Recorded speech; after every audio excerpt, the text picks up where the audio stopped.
ပျော်ရွှင်စရာပန်းခေလမ်းမှာဘဝတင်မှာမေးပြောပါစေငါလိုလူအသုံးမှမဝင်နာမေးတွေ့ငါဟာအမုန်းဆုံးရဲ့သူလားဒီဘဝမှာတော့မင်းနဲ့မဖြစ်နိုင်ပဲအတိတ်ဆူတောင်းမှခဲ့လေလေကွာ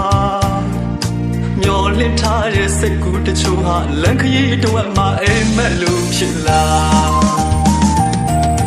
ဖြစ်လွယ်ပြက်လွယ်တဲ့လူပမာမရှိတော့ပါလူကတိသစ္စာအမှန်ကိုအမှားထဲအမှားကိုအမှန်မြေလား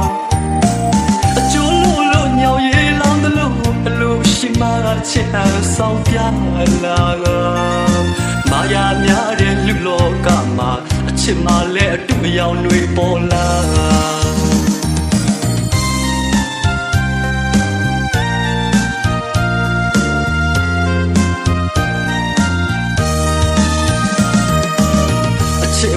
မရှိတဲ့တနေရာရှိလေအပြေးလန်းလာမှာအချစ်ရှိရဲ့မုံတွေရှိမဲ့အချစ်မုံတွေငါပူလောင်လို့နဲ့အချစ်မုံမရှိမှငြိမ်မဲ့ထင်http://bily/3